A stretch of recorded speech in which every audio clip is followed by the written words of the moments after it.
The Office of the UN High Commissioner for Refugees says violence and persecution globally are causing more people than ever to be forcibly displaced, more so than at any other time in the almost 70-year existence of the agency.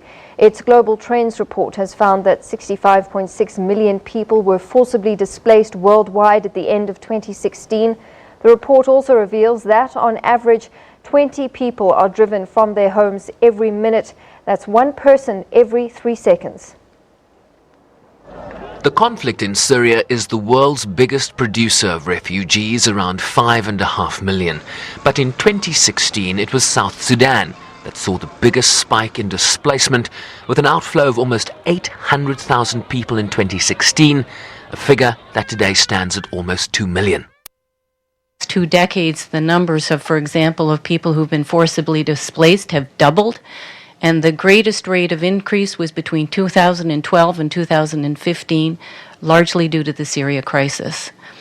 Sadly, that's not the only crisis, however, that's produced this increasing trend. We also see conflict in Iraq, in Yemen, South Sudan, Central Africa Republic, Burundi, Democratic Republic of the Congo, and Sudan, to name a few. That of the total 65.6 million, 40 million are people who have been internally displaced within their own countries. 22.5 million are refugees, while a further 2.8 million are asylum seekers. Children are disproportionately affected. Globally constitute just over 30% of the population, yet in the refugee context, they make up over 51% of the refugee population. If you look at South Sudan, which is the largest growing refugee crisis in the world today, which had over 1.4 million displaced as of the end of 2016, 66% of those refugees who are fleeing are children. And I can tell you it's very difficult to manage the influx that's happening right now of refugees as a result of the South Sudanese crisis.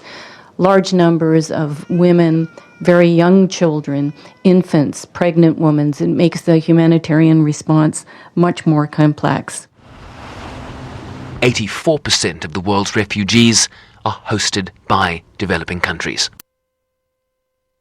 The IR has urged the international community to implement a framework signed at the UN last September that seeks to comprehensively address the large movements of refugees and migrants. A declaration that seeks, amongst others, to ensure predictable humanitarian assistance while urging greater support for countries, many of them developing, that continue to carry a disproportionate load in this regard. Sherwin Bryceby's SABC News, New York.